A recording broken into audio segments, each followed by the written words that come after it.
compartir con ustedes, y grábeme, don David, la Suprema Corte de Justicia de la Nación rechazó suspender el decreto por el que se reforma la Ley Federal de Telecomunicaciones y Radiodifusión, con las que se crea el Padrón Nacional de Usuarios de Telefonía Móvil. La ministra ponente explicó que en este caso no se satisfacen los supuestos excepcionales para conceder la suspensión, porque el posible daño a los derechos humanos, a la privacidad y a la protección de datos personales relacionados con la identidad de las personas, a la presunción de inocencia y al uso de las tecnologías de la información, no se actualiza a partir de la vigencia de la norma. Agregó que si bien esas normas entraron en vigor al día siguiente de su publicación, lo cierto es que la obligación de proporcionar esos datos está sujeta primero a la condición de que dentro del plazo de 180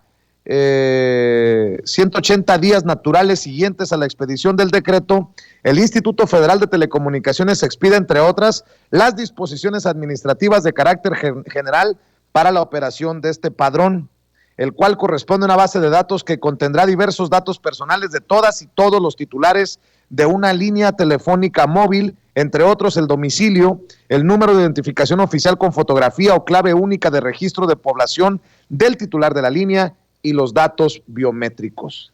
Por lo controversial de este tema, porque hay que también decir que la oposición en el Senado se opone a esto, porque obviamente están pataleando desde diferentes sentidos, le voy a pedir su opinión a alguien que sabe de estas cosas. Es el abogado, el doctor Isaac de Paz González, a quien le agradezco mucho que nos acompañe el día de hoy en Sin Censura. Recuerde que al doctor lo puede ver y escuchar en el espacio que él conduce en Sin Censura TV y Sin Censura Media, de 5 a 6 de la tarde, todos los domingos. Doctor, ¿cómo te va? Te saludo con mucho gusto. Buenas tardes. Buenas tardes a toda la audiencia de Sin Censura, Vicente. ¿Qué tal? Buenas tardes. Buenas tardes. Oye, doctor, pues ¿cómo ves esta negativa de la Suprema Corte de Justicia de la Nación al INAI y a los opositores para frenar el padrón de telefonía móvil en México?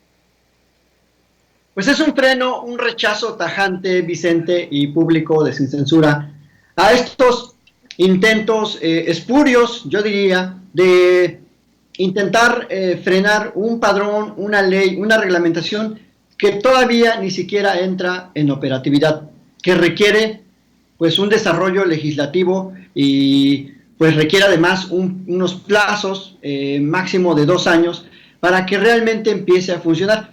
Es decir, yo veo por un lado mucha ansiedad de la oposición, muchísima ansiedad de querer frenar a toda costa cualquier cosa por cualquier recurso. Y la Corte pues está siendo muy clara, básicamente le está diciendo no te afecta, no te está afectando, no se está afectando a nada ni a nadie, porque es verdad, por lo menos yo que soy usuario de telefonía y toda la gente no me dejará mentir, pues no nos están pidiendo en este momento ningún registro biométrico ni mucho menos. Entonces, yo no sé por qué tanta ansiedad y creo que la Corte ha intervenido de manera muy adecuada en este aspecto, Vicente. Eso diría de inicio. ¿Qué